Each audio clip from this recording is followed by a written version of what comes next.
What's going on, guys? So today we are at the Manchester meetup. We've done our very first meetup at Manchester, so it's always a very special place. We've got lots of new faces here today as well. As always, we're going to be showing you behind the scenes of the day. Enjoy.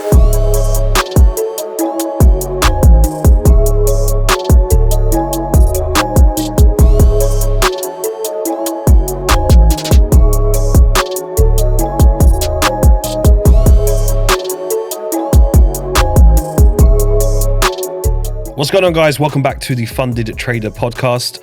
Joined with me today is Ibby, coach. I'm sure you've seen him on the channel here before. And we have a very special guest with us. He's a funded trader. He's going to be talking about his journey, his story, and how he's got in the position to being a six-figure trader. Tom, thanks for jumping on. Pleasure to see you. Glad to be here. Thanks for having me.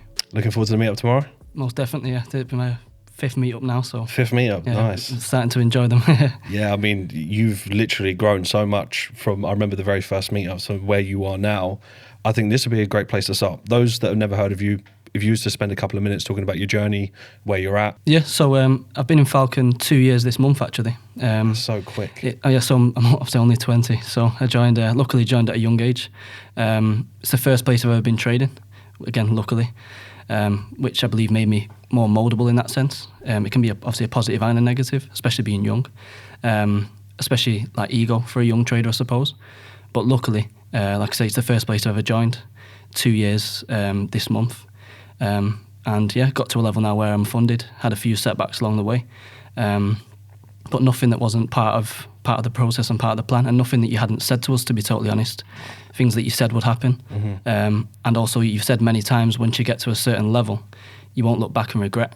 So the times where maybe I've lost accounts or missed trades that would have took me to, in my head, 3-4 times where I'm at now, it's all part of the process. And Ibby said something to me a while ago where he said, if he would have got to the level he would have wanted to be earlier on, he doesn't know if it would have benefited him. I believe obviously your first investment that you had, you said if you actually managed to keep that, it would have been a problem.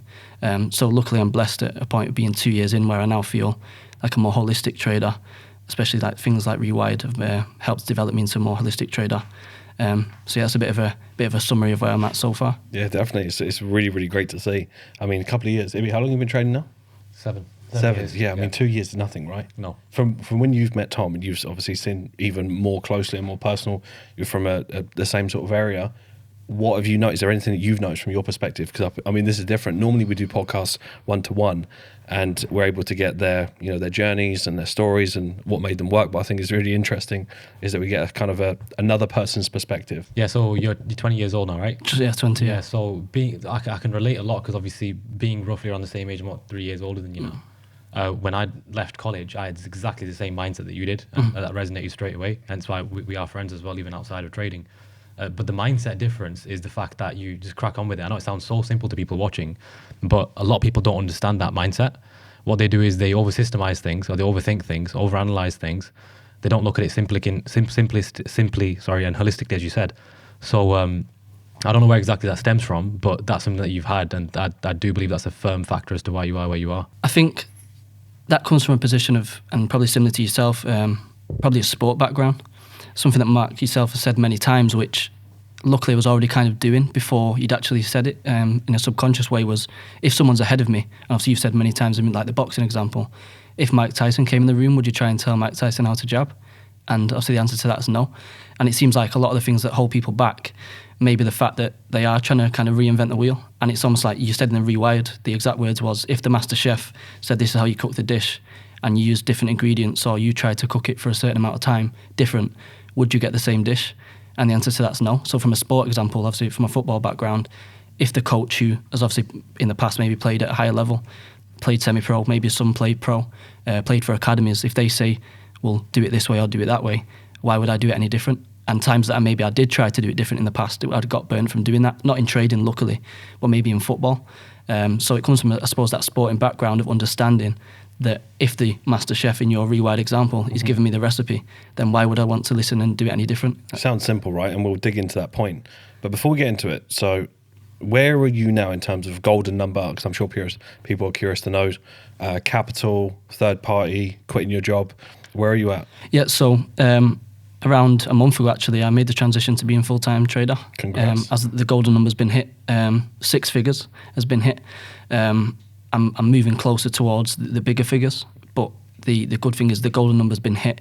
So everything that you've said previously is now starting to roll in terms of, for example, being capitalised to the point where I'm not chasing trades and so on. Nice. Even if a 3-4% trade may settle my kind of bills for 2 to 3 months. So am I then going to feel forced? The answer is no.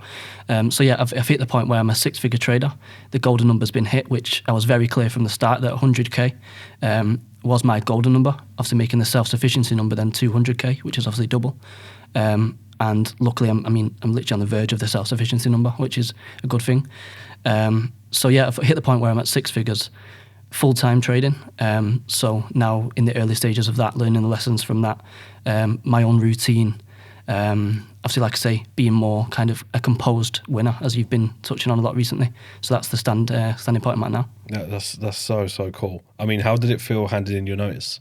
Amazing, absolutely amazing. But it sounds cliche, and I've heard it so many times in this podcast, but I'd be doing an injustice if I didn't say it, that I've visualised it so many times and I'd almost felt it so many times. Literally last week, I mentioned to Ibby that I'm like 11% away from quite a substantial number, because I trade quite a few accounts put together. I've kind of planned it in a way where as soon as you mention the golden number, for me, it just in a simplistic point of view, it was like, well, if I'm trading, say, for example, 2 accounts, and it's not that everyone should do this, it's for different people at different stages of the journey. But I know for myself, I operate a bit better under a bit of pressure, to be honest. So trading those 2 accounts, say, for example, hitting 10%, it then means I'm doubling 2 accounts at the same time, if that makes sense. Yeah. And obviously, Ibby asked me the question, he said, so how does it feel that you're only 10% away from a certain figure? And it feels normal, which is pretty crazy to say. Obviously, I'm rewarding myself at the different parts of the journey, but it doesn't feel like anything different, probably because, again, I've rewired, I've put myself in that position so many times, being clear on what I have to do. And again, it's almost coming back to this first question, it's if I have the recipe, I know that if I stick at it long enough, it's going to work at some point anyway. We need to dig into that. I'm going to hear your perspective. Firstly, from a coach's perspective, Ibby, why do you think people can't follow instructions? Well, that's a deep question with a deep answer. I would say originally it was this cultural thing, right? But it's not. I've learned over the past. I've not been coaching long now, about a year and a half. But I've come across a lot of personalities, and I find it's got nothing to do with where people live, how they brought up, and these kind of things. It has an element to it, but really and truly, people who've made it simple for themselves from the get-go, having the same resources that you got, and trade the same markets, with the same education resources and everything. If they've kept it simple by listening from the beginning, everything else falls into place very easily. But if they don't do that, what happens is they tend to overcomplicate things later on because they set off on the wrong foot, right? So when I joined Falcon, what was April 2018, we had a lot less in terms of resources, so we had to be more resourceful, right? And that was the difference. And so because of that, the ROI we got based off of content or whatever it was much greater. But now because we've got so much more, people have to listen more, basically.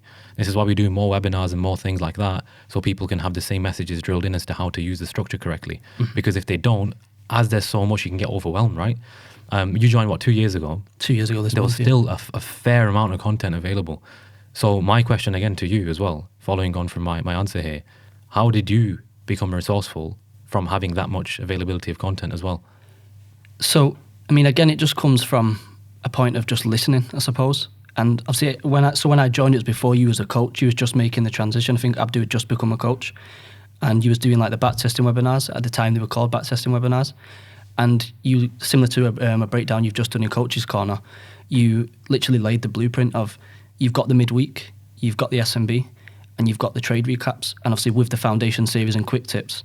So from a positioning of what more do you need from that sense? So once you've got the foundation series, it just made sense to me that, okay, again, it all ties into the same point, which is what you always say, everything links to everything. You've then told us that at the time you was probably the most, or up there with the most successful students in the community, as you wasn't a coach yet. So you'd said to us, well, follow the foundation series, listen well, get a good base understanding of your strategy. Then obviously it comes into building the plan. And then from my understanding, I've said this to so many students who have asked me, the SMB, the midweek and the trade recaps, once you understand the foundation series and the quick tips, in my opinion, that's all you need, because we're not giving us out a signal service, we're getting the thought process. So it comes to that, like, teach a man how to fish rather than giving him the fish. So in the SMB, you're not saying, well, we're going to enter EU on this 15-minute candle. You're not saying we're going to enter like pound dollar on this 5-minute retrade or whatever. You're saying this is my thought process behind it. This is why. So at the moment you've been talking about momentum shifts and so on. Of course. So again, it just came down to listening and just keeping it very simple, that we've got the foundation series to understand the strategy. Then you've got the midweek and the SMB to understand how we're building the watch list week on week and understanding the flow of the markets. And then we've got the trade recaps, which again is another thing I don't understand, that people kind of question trades and so on when you've literally got a 7-figure trader's journal on the website, that's the way I looked at it. I don't know whether that was, again, something that's rooted into me, that I just listen well because of sports and so on. But with the trade recaps, I mean, last year you probably took, I don't know, maybe 70 to 80 trades, somewhere in that ballpark, of a 7-figure trader's journal. So then again, why would I then think I need to go and find some sort of different way of looking at the markets when I can literally follow that blueprint in a sense and understand, okay, but you're taking this trade from this way. And again, I'd say it's how well built the community and the system is, because another thing that people don't factor in, which for any Falcon traders listening, this is one of the most useful things I've ever done. Every trade recap, and when I say this to people, and they do it, it kind of blows their mind a bit. You would have covered in the SMB in the midweek, and they can't understand that just keeping it so simple that you can make a couple of million this year and it's not easy by any sense, but it's simple, that all we're doing is on a weekend taking you 10 to 15 hours, which you still do, saying I'm going to be taking a trade this way to yourself and actually doing it. Like, how much more complicated do you really need to keep it from that sense? So it's just kind of following that structure of linking the SMB to the midweek to the trade recap, and then say if you took a trade in the second half of the week, well then if you took a trade in February 2021, for example, I could go to the SMB or midweek from that trade recap, and you would have actually forecasted that trade in advance. So again, why would I need to keep it complicated when everything is laid out in such a simplistic point of view for me? I know the answer why. I just wanted to hear it from your perspective, which is just arrogance. And this is how people are. They can't follow simple direction. I do think it is a learnt behavior. Some people have it in their DNA. Maybe you had that already. You could just follow sports, follow instruction. It's why they say people in the military can do really well, because they're just used to just following orders. And I don't mean it from like a dictator point of view, but it's effective. That's the whole point. Why would you not want to? It's like you tell someone the shop is just go down the road and turn left, and people will go down the road and turn right. That's literally how people are in trading. They just don't listen. And even when you prep them for it, they still don't listen. So it's just arrogance. And I learned this from a mentor over 10 years ago now. So I probably would have been the same. So I have a little bit of compassion for people that have not got it rooted in them, that they just know how to listen well. So I was trained to listen well. It was almost like, it was quite a harsh environment, to be honest, but at least it taught you that if someone is further along than you, they've been in the jungle, if you like. I know you've got a great analogy for that. Yeah. But if you've been there and you know the route, then your opinion doesn't matter. Like, if you're not there yet, you don't have the answers. The coach has the answers, or the person further along in the journey has the answers. But what we do is that we try and mentor ourselves. And if you think about how illogical is that, if you already knew the answers, you would already be successful. So it's so important. It's a subtle detail, but I do believe people in many different systems, they're searching for, how can I get better technically? How can I read the macro picture? Yes, psychology is vitally important, and we'll talk about that. But if you can't follow rules and you can't follow instructions, I just look at it like that. If you can't follow something so simple as, if myself, Abdu, or Ibby say, go and back test this specific niche of data, it's going to be really helpful for you for these reasons, and it go through one ear and out the other, I know by default the likelihood of you sticking to a trading plan is almost zero, because you can't even do something that has no consequence, which is just testing, for example. So how are you then going to take that one step further and apply it in the moment? And of course, we sit in the FX live sessions. You're there as well. I mean, me and Abdu, we have many conversations about that. We've all coached people one-to-one individually, and we see common patterns and common traits. And if I was to say this to any trader, if you can just listen well to the people that are in front of you, then you'll do well. Like, another element is trust. It's like, for example, imagine Ibby, imagine you don't trust yourself and someone's trying to give you advice. You're not going to trust them by default because you don't trust yourself. Yeah. So you build trust, not with the individual. You have to build it with yourself first. So if you say, right, I'm going to do this at this time, and you decide not to do it, how can you trust other people if you don't trust yourself? Because there's like insecurities in your brain the whole time. How did you overcome that? The thing that you said about trust, I'd say the very important thing, so there's two things that I'd obviously like to touch on that. First of all, the 5 daily goals. Building your trust with yourself. Is there any better way? keeping the promises to yourself that you've literally written on paper, and then obviously as you've written in your book, side effects, putting your own signature. So it's like a promise to myself. So in terms of building trust, I mean, is anyone just instantly going to trust themselves? Maybe some people are blessed like that, but it's not as if I just came into Falcon and straight away did everything. It was more so the 5 daily goals. So maybe one day you do 3 goals out of the 5. Okay, well, I broke the trust of myself there. What do I need to do? So over a year, looking back at 2022, there wasn't a day, and I can say that hand on heart, and I don't need to say that to kind of make myself seem a certain way, but it's just true. I could bring all of my journals from 2022 now, and you would see that every single day, no matter how I felt, those 5 daily goals were done. There'd be times where maybe I'd be, because I have family in Nottingham, and obviously I live in Manchester, we'd be travelling 2 hours that day. I'd just get up 2 hours earlier and make sure the 5 daily goals were done. So again, keeping it simple. Is there anything more simple than just getting a journal? You can go to Asda, spend £5 and write 5 daily goals, and then build that trust with yourself. And can I just say as well that it also, what it's taught me as well doing those goals is how quick time goes as well. In a good way, that is, right? So then you stop fearing how long it's going to take, because you realize a month and a quarter goes by very quickly. And I found that when people, to answer your question as well, when they stop counting the years and how long it's taken them, like you know as well, because I've spoken to you about this, if I've given someone a simple protocol to follow, like a very simple, all they've got to do is just follow it, the only remaining element left is experience and time.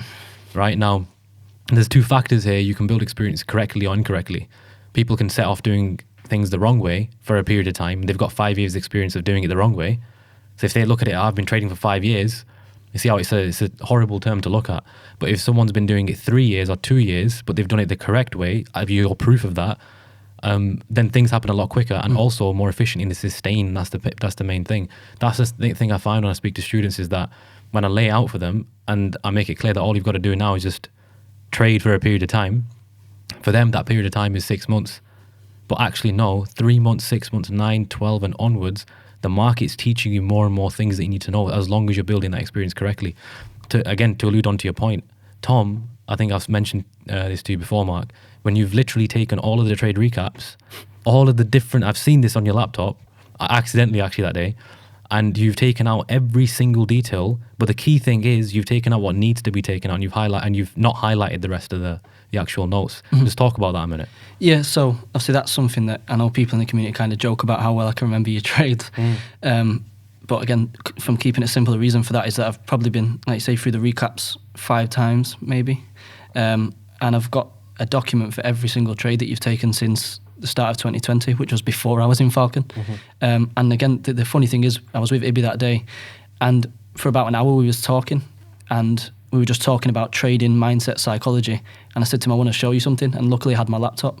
So I opened the trade recaps, and everything that was highlighted, which, like Ibby says, I'll go through one of your trade recaps, for example, and I'll label it like technical tweaks and mindset tweaks. So anything that's technical, I'll write in the technical bit. Anything that's mindset, I'll see in the mindset. And the most important things I'll highlight. And every now and then I'll just go back to them. So say, for example, if I'm going through a point in my journey where it's like, okay, I've received a lesson from the market this week. Has Mark answered this question before? Which is something that I got from you previously, where you said people just ask questions for the sake of it. So I thought, okay. So I'd go back to the trade recaps that I'd done, and lo and behold, every single highlighted piece that I'd had is more relevant than ever. And that day I was sat with Ibby, and again, we were just sat there looking at each other like, this is just unbelievable. Everything we've spoke about, funnily enough, Mark has already said here. And again, as I mentioned, that's one of the not only best mindset tweaks, that is where I made the most technical progression ever. I spent about 6 months just relentlessly going through the trade recaps. Again, because why would I need to do anything else when there's a 7 figures journal there? You said something really important that would have gone right over people's heads earlier. So commitment, no doubt, can't question it, right? You're committed, you do all the right work, you do a lot of things. And there's a lot of traders out there that are just as committed, or maybe a little bit less, but they're driven, right? They're doing the work. They're not just like casual in their approach. There's thousands of traders doing that. But what separates the difference? Earlier you said that, without sounding cliche, you visualized it, right? The art of manifestation is not that you want something, it's that you believe that you already have it, right? When I was speaking about the side effect earlier on, when I didn't have things, I would visualize, like I genuinely felt like I already had it. Like it was already there. It wasn't like, people get this very confused. They think that setting goals and manifestation is like, I'm going to manifest this. I really want this. It's like, well, it's not going to happen. Like you have to make it from an energetic point of view. You genuinely feel like you already have it, and you're just going to collect it at a later stage. So for you, going things like when we've done the recession workshop, you obviously took on board things like the golden number. I'm curious because I personally saw a shift in the community once we done that. Is that it was so simple. Like this was a very normal, logical thing. But I remember sitting there, I was speaking to Abdu, speaking to Ibby. So I wonder how many students know their numbers. And we were just having that conversation. I was thinking, I've got an inkling, no one does. And not from a position of malice or they're not serious. It's just these subtle things that you sometimes just don't think to do. So I was just going through like old notes. You know, I've been doing this for a long period of time. And I realized, I bet you this will give people more clarity than any technical tweak, just by knowing the number. Because I'm sure for yourself, when you realize that number, how did that make you feel? Rather than just thinking about, I need to trade a lot of money to quit my job. Like you actually know the amount now. So it's two things. One, it gives you something tangible to actually move towards. So it then makes it easier to visualize it. So there's no how can you visualize without having something to actually visualize? So what do you do? Do you just sit there and visualize, well, I'm going to be a successful trader? Or do you visualize, like you say, you've got the nitty-gritty details of, say, for example, whether it's one account you're trading or two accounts. So I'd say the majority of people, especially younger traders like myself, 100,000 is more than enough to go full-time. And when you look at, for example, the Falcon fund, so that's 17% away. So then it gives you something tangible to actually focus on. So it does two things. You can, one, visualize and see it and feel it. So then once you get it, like fortunately I have done, it then doesn't feel like overwhelming, so you can stay focused and stay the course. But also those days where maybe you are feeling a little bit like, and tying into having a why, my why is so much clearer because I know that, say, for example, six figures is only 17% away. And then after that, it'd be like 200K, which is only then 24% away or 27% away, whatever it is. Yeah, it's so close. Exactly. So that's the point of, it gives you something tangible to actually move towards. And like I say, those days where maybe, because everyone has those days where you may be feeling a little bit lower in the flow zone or whatever, you're not feeling the same energy.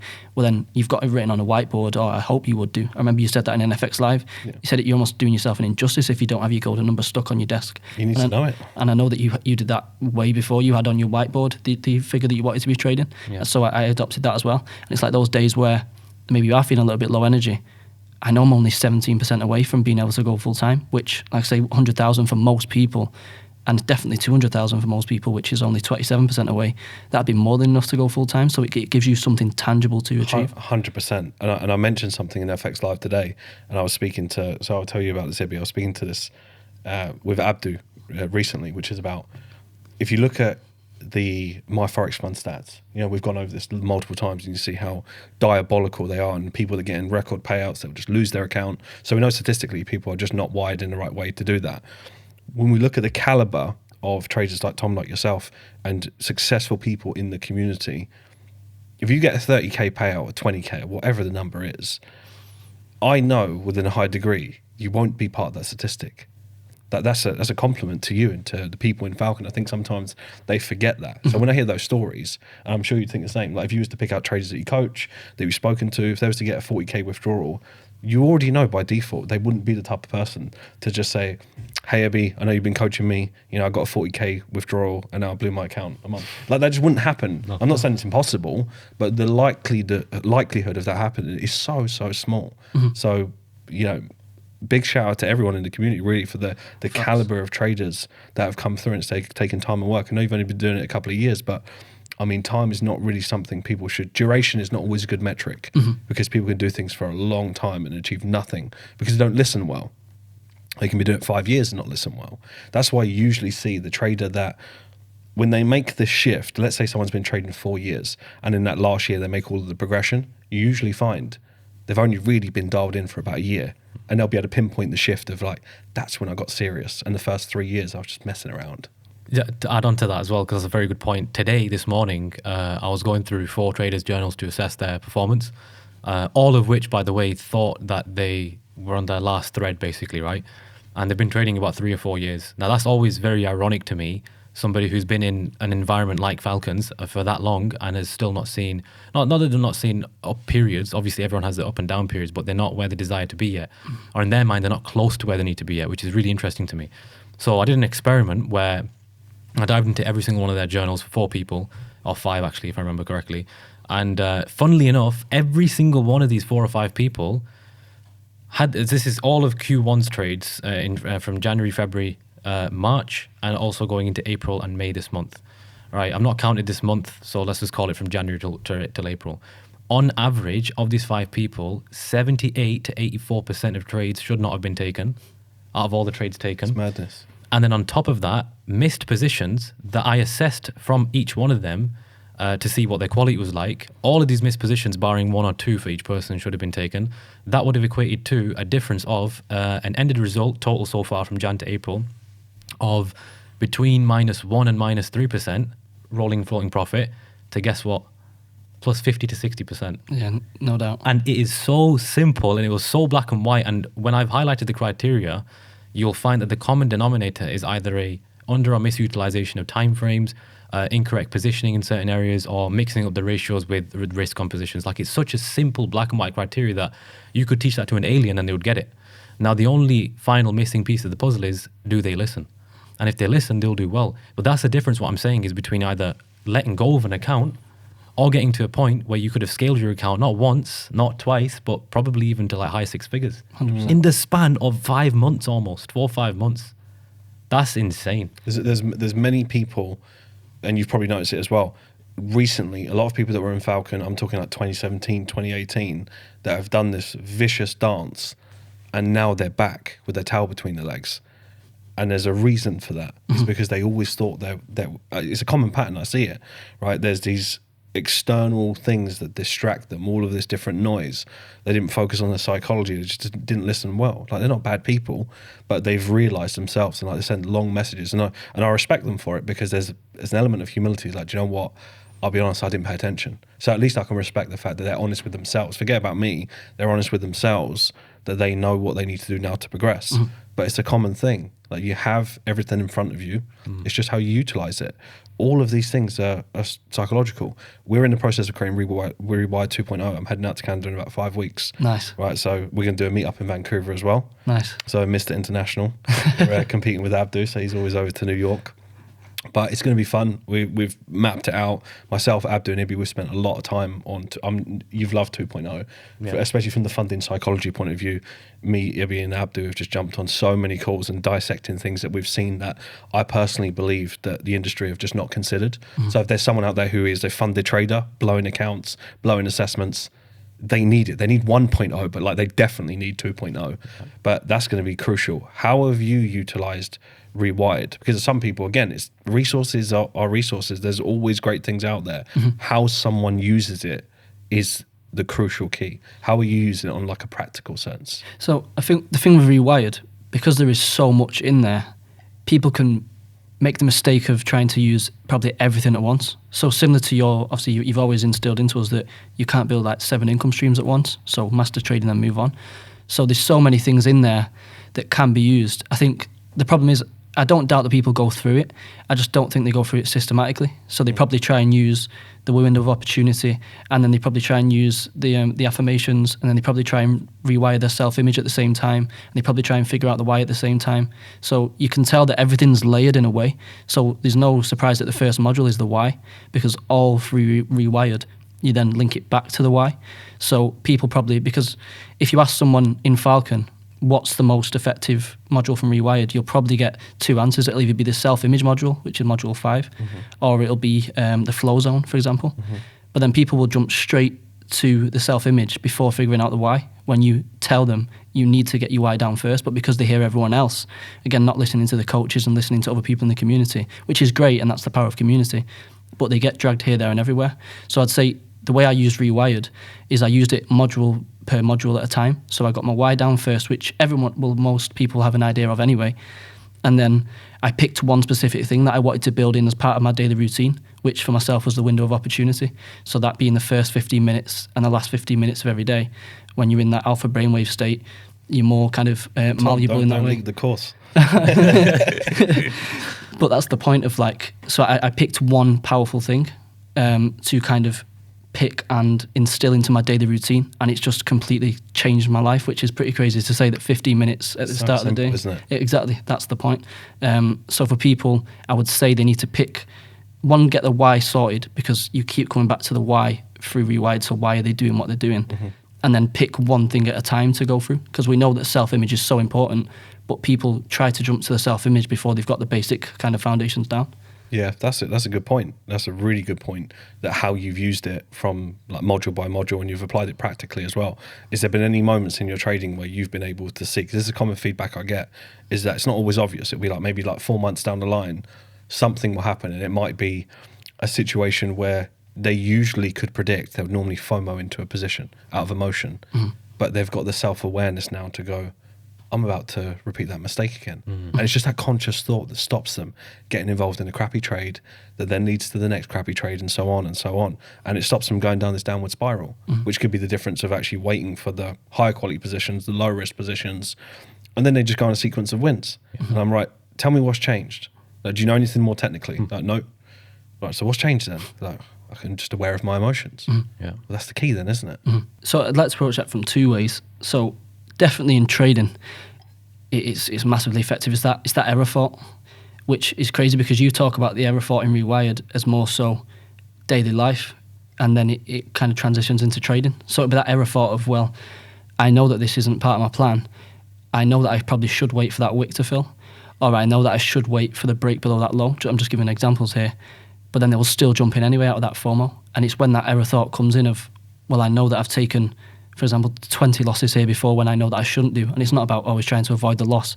I'm talking about when you know that statistically you shouldn't be in the position. Yeah. But it's still that, and we maybe spoke about this recently, kind of the fear of guilt of not being in the position. So they're scared of seeing the position go and then thinking about the missed potential. A lot of the time the missed potential hurts more than just the -1. So in terms of trading, it's that error thought in the moment of when, okay, I'm maybe about to take a trade or about to look at a trade that I shouldn't entertain, and I know I should disregard it.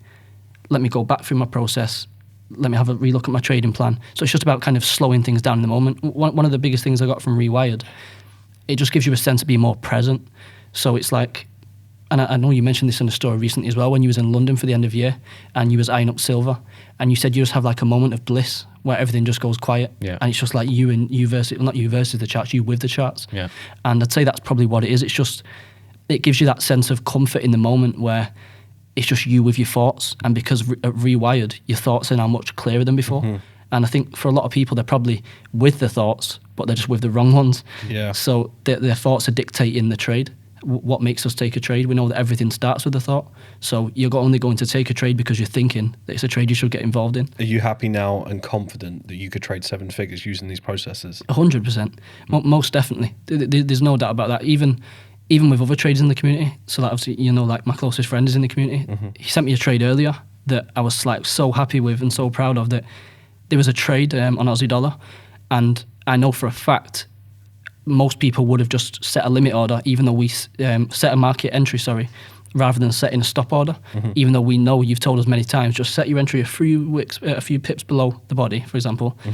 And he sent it me, and there was a volatility wick, and it would have spiked him out for 1%.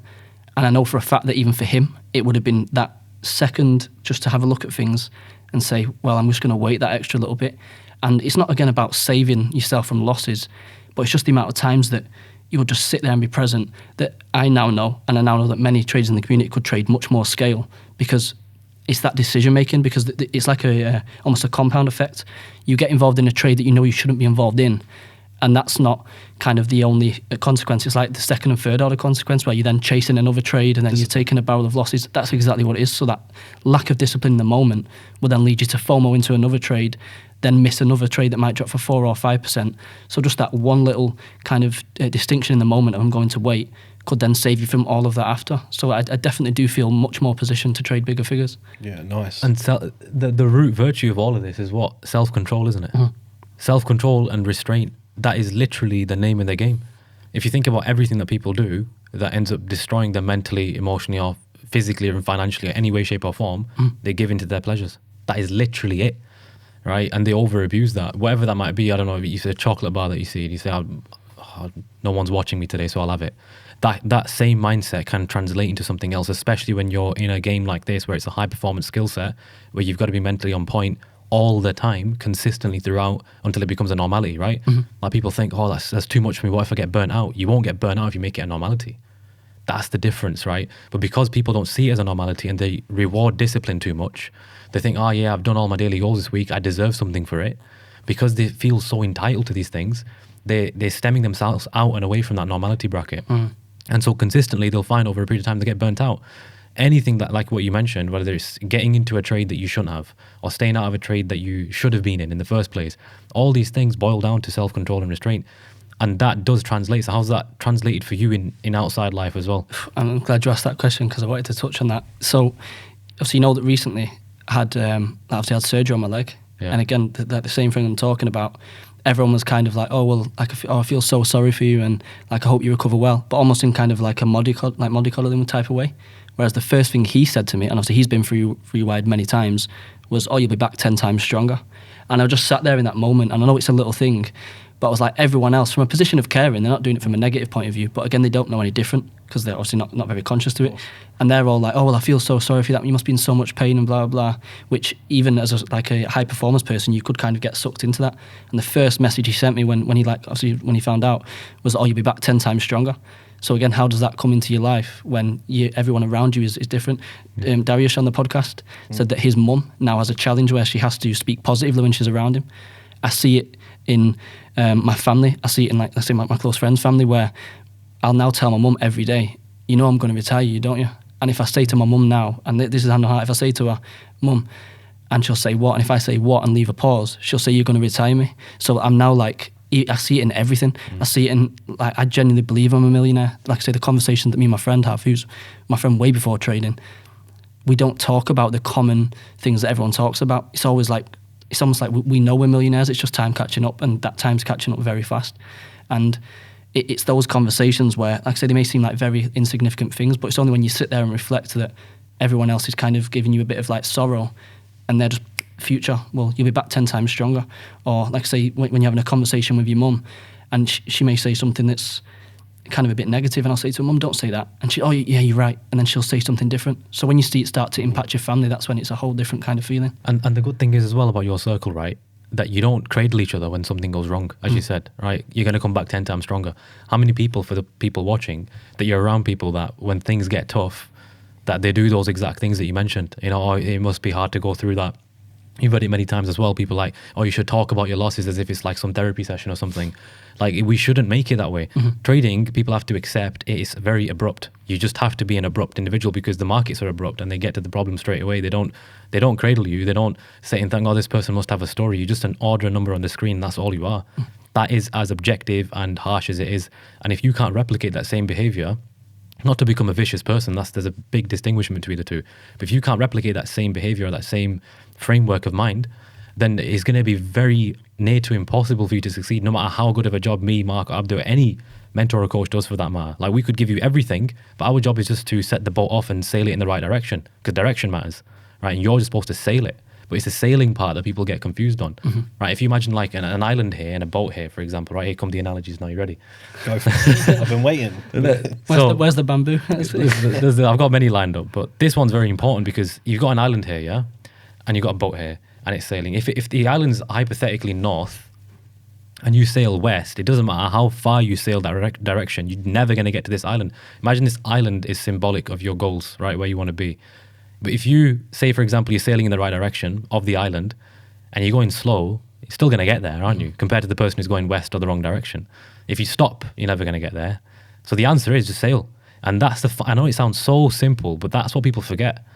Where, like I said before, you give them the protocol, you give them the outline, they've got the educational structure. And I genuinely believe, I will bet my entire trading future on this, that any Falcon student has the same level of opportunity, and it is literally impossible for you not to succeed here. And I bet anything on that. If you do things the right way and you just listen. Like, everybody has got exactly what it takes to become a 7-8 figure trader and onwards. And they've also got a network to tap into, right? 7-figure club, which we'll dive into. Yeah. Like, you'd actually genuinely be foolish to stop sailing your boat. I don't understand, and I can't fathom that mentality. You know, the funny thing is, you say on that kind of boat analogy, you can take so much of that into trading in terms of, but they can't predict what conditions are going to come in. So that comes into the experience, which you always say. Like, even myself, I'm still yet to experience things in the market that your 15 years of experience. The momentum recently, for example. Exactly. That's the point. So in terms of that, like, sailing analogy, it's not as simple as just pointing it north and saying go. Because then what happens when it's a stormy season? Yeah. And then what happens when it goes to calm and you haven't readjusted? So you could have made much more progress in that calm season, but because you're still stuck into the fear of the storm that's just come, you're not then putting your foot to the gas. You've always said you need to strike when it's hot.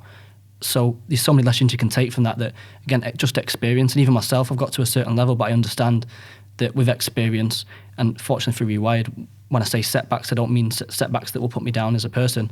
I mean, there'll be points in my trading journey where, again, it needs to be, okay, let's go back to the drawing board. But I understand that. And that's the point of, I know my direction.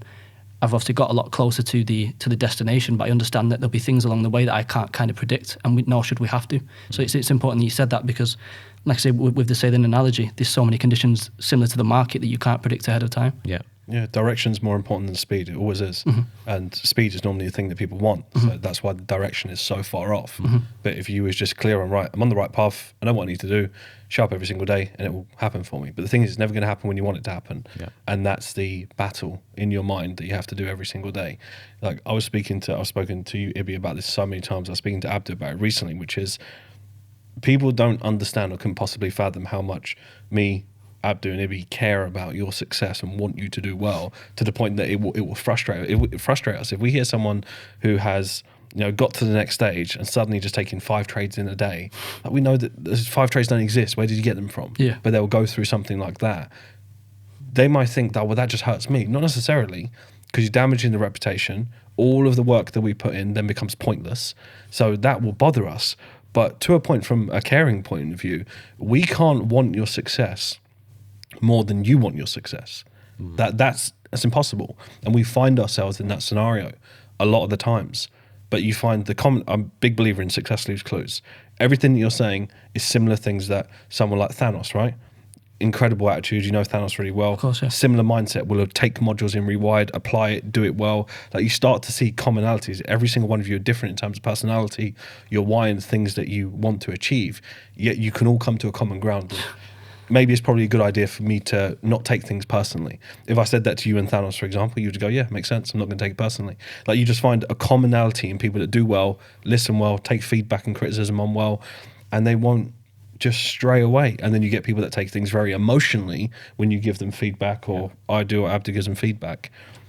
And that's the key they need to dive into. Why am I taking it personally? Maybe there's something in my mind that I've not wired in a way that is effective. Because you went back to error thought earlier. Like, think about how you could use it in day-to-day life. Say, for example, you got up and you looked in the mirror and you was like, you looked at yourself, and for whatever reason you had a thought of, oh, I'm ugly. Error thought. Like, is that a useful thought to you right now? No. And it's like the side of your brain that people don't use enough. But people come across circumstances like that 25 times a day and wonder why they've not succeeded. The important thing you said there, and when you touched on the trust earlier, I wanted to mention this, but obviously we kind of came off it, and luckily you went back to it, that I think an important thing to mention on the trust is that, especially someone like myself, and I'm looking at this from kind of looking in the mirror at myself, I'm a young person, young trader, obviously clearly don't have the same life experience as yourself. So building that trust with yourself, some people maybe want to do it all on their own, but then my thing to them is, why not just trust the people that are here? And the reason that I say that is, there's so many things that, obviously with yourself being humble, and it's an amazing trait, that you wouldn't probably mention to people, that like you've spoke about in the community, maybe in passing, that unless people have connected to it, they wouldn't sit there and think. I remember once, I think it was like the end of 2021 or maybe 2022, you said you had a vacation to the Maldives planned. Yes, and you cancelled it, and you cancelled it because you wanted to do the webinars for the community, and the Wi-Fi connection wouldn't be good enough. So then my question is, that caring that you've just spoke about, even if at that time, say for example, I couldn't trust myself, which fortunately I could because of the daily goals, but I'm speaking for someone who's maybe struggling with this at the moment, who is struggling to trust themselves. You've got someone here who, oh yeah, like, sorry Roxanne, I know we've been together for 6-7 years, and I know we've done pretty well this year, but there's some students in South Africa and there's some students in Manchester who need me, so we're not going on to the Maldives vacation. So at that point of caring, again, because maybe I look at things so plainly, and the point is people need to do this, there's your trust right there. Another thing you said a while ago, which I'll be honest, at the time, like, it kind of sat there and hit me and made me a bit emotional. I remember you said, and in terms of what it takes to make this happen, that, and obviously I know you spoke about on the channel before, the situation with your dad, for example. There may have been a tough day with your dad, and you will just come on a webinar, or there may be in between a webinar that people won't know about. I remember a time there was a funding webinar. You said to us, and you even apologised, this is the level of caring. So the point I'm trying to make here so people understand is, if you can't trust yourself, trust this. It was a funding webinar, and you apologised. You said, oh, I'm only going to be staying for an hour. My dad's in hospital at the moment. And it's like, can you even understand the level of caring and respect that, again, financially successful in many areas of your life, you don't financially benefit from us in the same way we do from you. But I'm not going to go right now with my parent, even though I probably anyone else would, because I care. So that trust scenario, it just seems so simple for me that there's so many scenarios here where I can see the level of trust that you've got and what it takes to be successful. That again, you may have had a difficult day with your dad. You'll come on a webinar, or you may have had a difficult day and you'll be managing a trade. I know you mentioned it was a few years ago when you was on your way up to leveling up capital. You had a significantly large month when the whole month your dad was in the hospital. Yeah, I was by the bedside. Yeah, and you literally made it happen. So again, if I'm saying as if I'm talking to another trader, someone who may be struggling at the moment with that trust scenario of yourself, just trust what you've got here because you can see it, and you can see a financially successful man who, like I say, doesn't benefit in the same financial way, but he will come on a webinar and apologise. I also remember there was an FX Live where I think your dad unfortunately had an accident that day again. Mm-hmm. Oh, I'm going to do this and then rush straight off. And afterwards I sit there and I think, again, that trust, even if I don't trust myself at the moment, it's almost like people can't drop their ego to put their trust in someone else until they can see it to believe it. So if I can't see it for myself at the moment, I can see it in front of me. Mm-hmm. And I can see, for example, like yourself, a 23-year-old trader who's making a significantly large amount of money. Why would he not be somewhere traveling at the moment? Why would he be sat here on a podcast? Why would he be going through 4 traders' journals this morning when he's made enough money to go and travel? I think some people can't fathom their head around that. And we get a lot of people that will, like, just to clarify on that point, which I appreciate that as well, is it's understanding the logical side of it. If a situation happens and it's a good life skill, if I've done what I can do in that current moment that needs attention, and for the next 4 hours, I can't do anything and nothing can change, you have to be able to switch that emotion off to go, but that doesn't change the fact that I can still deliver a webinar, for example. That's a hard skill to learn and not always tell people about it, right? That's a difficult part of your mind that everybody needs to cultivate, because I mean, nothing's going to hit you harder than situations that happen in your life that are unpredictable, and you just need to be able to perform under pressure. That's all it is. Because if you don't build that part of you, you become very, very fragile. So there's a reason why myself, Ibby, Abdu are always talking about these things, because we've gone through hardship and we know it's absolutely necessary to be able to sustain it, because who knows, in 5 years something might happen and you're not ready for it. So you can't be the type of person that just is only good in the tough times. That's why when we talk about the technical squeezes in the market, you need to be the type of trader that can perform when it's good, when it's bad, when it's squeezing, when you're in drawdown. You've got to be the type of trader that can just weather the storm a little bit more. But there's something really, really, really crucial that you reminded me of, and it's the fact that people will often say things like, right, well, if you're such a good trader, like you mentioned about Ibby, right, you could be traveling around and doing these things. If you're such a good trader, if I was me, I wouldn't be doing that. I would be just off in the Maldives. Why would I want to waste my time doing this? So what they do is that they have an opinion based off of their level of consciousness right now. They can't see themselves doing it because they visualize in their head, if I was making like a few mil a year, why would I waste my time teaching something? In their head, they have that thought, and they can't fathom anything further than themselves, not realizing that they're operating from a point of probably fear. They're not successful yet, because no one who is successful thinks like that. But once you get to a point that you tick off the things that you want to do, I mean, I was having a conversation with Roxanne about this literally 2 days ago. We were talking about this like coffee station that we're going to put, right? And it's just a coffee machine. I was watching like these videos of them like tampering the coffee and like doing everything. You know, those videos get like a few mil views. And I thought, let's create a little coffee station here. Like, I could go out to the Lamborghini dealership and get excited about that. But once you do a certain amount of things, that becomes boring. It becomes mundane. And I was more interested in that. And then we just looked at each other and kind of laughed and thought, I'm so grateful that I'm not influenced by too many superficial things. That I'm not saying, look, if you're a car enthusiast, fine. But it's not always the answer. And you'll realize that if you're just operating on a day-to-day basis where you know there's impact, there's change, you're doing good for the world. Like, at what point, imagine you take off all these cars, you're sitting there with 27 cars, then what? Like, everything becomes normalized, like absolutely everything. So that's really the answer. I know that's why Ibby does it, and that's why I do it, and that's why Abdu does it. Like, we generally want to see people do well. When we see yourself do well, right? It's amazing to see it, because we know Tom has gone through this and he's listened well. He came in not knowing anything about Falcon, and he's just utilized it, and now he's quit his job. It's full time. You spoke about retiring your mum. Like, I remember you saying it for the first time, and you're getting closer and closer and step by step. And I really hope people listen to the parts of the podcast which is your attitude towards learning, your attitude towards growth. Because if they can take that, I mean, they're 75% of the way there. They've just got time to catch up. Yeah, and like you say, it also comes from that point of, like you said in Rewired about Warren Buffett, I always could.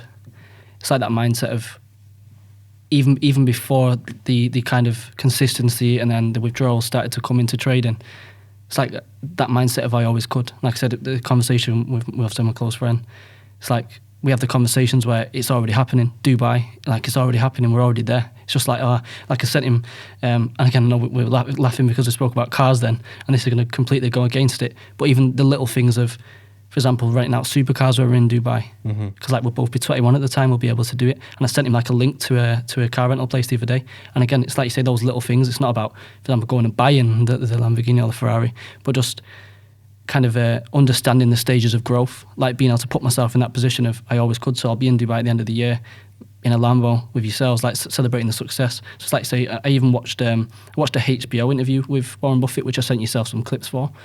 And Warren Buffett used to say to his wife, "Oh, like, well, I know I'm going to make a lot of money." And it's funny because you mentioned something a minute ago about the coffee machine excites you more than Lamborghini. I believe that probably comes from a place of self-confidence where you kind of know that your wealth isn't going anywhere because you know it's your mind that generated the wealth. Exactly. So the people that probably rush to get the Lamborghini is because like they probably don't believe they're going to keep it. So it's like, well, I've got to get it now because what if I don't have it in 10 years? I have to show people right now. Exactly. Yeah. Whereas Whereas you know that your own mind, no matter what happens in 5 years, 10 years, we're building the biggest fund in this space. Exactly. That's the goal. That's the primary goal. I can celebrate other things after. Like these things are fine. Just day-to-day operation of things that we need to do. That's more important. Dubai at the end of the year. Talk to us about that. How excited are you for Dubai? When I first mentioned it at the beginning of the year, I know you're pumped for it as well. You going business class, first class? Have you been business before? So, funnily enough, like I say, the same friend, I was having a conversation, and we were saying that hypothetically, we're trading like 6 figures by Dubai. Obviously, not attached to it, but by Dubai, if I perform the way I should perform, I should be very close, if not at 7 figures by Dubai. Easily. And again, like that's no ego or no attachment. I'm just looking statistically how I should perform. Yeah. I should be touching 7 figures by Dubai. So we've never really experienced that type of environment before. So I'll be looking to go business class. I mean, I'd like to ask you that question. Would you advise, say, a trader who's obviously clearly not too early in the journey, but maybe at the level where they're at multi-6 figures, close to 7 figures, would you advise them getting business class to Dubai? 100%, 110%, because there's a certain feeling, I'm sure you've experienced it, Ibby, when you've ticked off other goals. It's like you can't compound your way to the top forever. Like no one that became successful at private jet money and then I only went on a private jet once I was a multimillionaire and I never went business class on the way up. And that doesn't happen. It's because there's certain elements of you actually feeling like you deserve it, feeling worthy, feeling like, yeah, I'm exactly where I'm supposed to be. I think that's a powerful thought to have. I'm exactly where I'm supposed to be, which is saying to yourself on a subconscious level, everything I do is intentional and this is not a mistake. This is deliberate. This is on purpose, not by accident. So sometimes you need a little stepping stone because once you do it, you've raised a certain standard in your head, which is, right, I've gone business class and I want to do it not for any kind of vanity. You just want it because you want to be able to go to sleep. You know, you want the lie flat bed. You want the experience. There's nothing wrong with that. It's then after that, the way it will push you. So you have to do it calculated. Like someone who's got 5K in the bank probably wouldn't advise them to spend 5K on a flight. That just doesn't make sense. Like get your house in order first, take care of priorities. However, if you're trading even just 400K and you've had like a 30K withdrawal, 40K withdrawal, you can push yourself and spend 3-4K on a flight for you to reaffirm to yourself, this is all intentional. This is money I made from the markets and all I need to do is follow the process and that percentage will just be bigger amounts of money as my account scales. Yeah, and the other exciting thing of it as well is obviously celebrating with the people in the community that you've literally seen grow as well. Yeah, seen it change their life and seen it grow. And it's funny because you've been saying this, that there'll be times where we'll be sat somewhere, and this is before Dubai came into vision. Well, it was probably in your vision at the time, but obviously before it had been mentioned in the community. Obviously you said that there'll be times where you sat with someone that you may have been doing accountability calls with when you was pre-consistency, then as you got consistency. I mean, there's people like RC, for example, like she's on the webinars at 3 a.m. her time, like the Mohammed brothers, like their family are literally like first generation immigrants, and they're now trading multiple 6 figures. So being exactly, and we know the stories of like 3 a.m. on the computer, doing shifts on the computer because they only had one. So it's about being there with them and being at the Aurora Sky Pool, looking over. And it's like not almost we did it as like we're here. but almost like the levels are being achieved and then moving forward to building the bigger fund, virtual trading floor and so on. So it's just exciting to actually be with those people. I'm so pumped. Think about in 5 years, let's call it, the net worth that we'll have in our community. 10 years even. It will be able to influence so many things, and that's the beauty of the network, the right type of network, because you know people are on the same mindset, same philosophy. There's trust built with there. They're reliable as well. You know, you could just ring up someone in the US and you might have, you know, a good connection within the community. You can go, right, I just fancy coming to Texas. I've got this business idea. What do you think? And you know, they're all trading multiple six figures. They're all reliable. They're not these like wacky, aggressive traders like here today, gone tomorrow. You know, these are people that are regimented, disciplined, well structured, building an empire, like really doing great things. Like, that is what I'm really excited about. Definitely. As we wrap things up, Tom, I'm really curious for you. You know, you've, again, congrats from me and Ibby as well. Like, you've smashed it. You've done exactly what you need to do. You've got to stay level-headed, stay grounded, which I don't doubt that for an absolute minute. But for yourself, is there any wise words, any bit of advice you could give an aspiring trader that's looking to get funded and maybe feeling a bit like the nerves and excitement because maybe they're blowing accounts or whatever it is, or someone in the community that is struggling to believe in themselves but has all the resources? Say everything we've been speaking about in this podcast. Drop your ego, drop the arrogance, just listen. If there's anything that you can take from all of the Funded Trader podcasts, I mean, obviously I've watched them all with notes. They all say the same thing. Just keep it simple. Look at what you've got in front of you. And obviously before you go for the funded capital, make sure your obviously mind is in the right place. So Rewired, I'd definitely advise for anyone. That was probably where I got blessed that I got it early in my journey. So I'd say just keeping it simple is the main thing, and dropping your ego. Nice. Tom, I really appreciate you taking the time to jump on the podcast. It's been a great moment to be able to, I can't wait to look back on this. When we're in Dubai, we'll look back on this little, you know, three-way conversation, and there'll be other levels that you tapped in, other levels that we've tapped in, because we're always progressing as well. Like, we're never the finished article of absolutely everything. But what we do is that as we advance, we knowledge transfer that across to you guys and girls in the community. I think that's the powerful thing. So just keep doing what you're doing. Definitely. Lots to celebrate in Dubai. I appreciate you having me on, definitely. You're welcome. Our pleasure.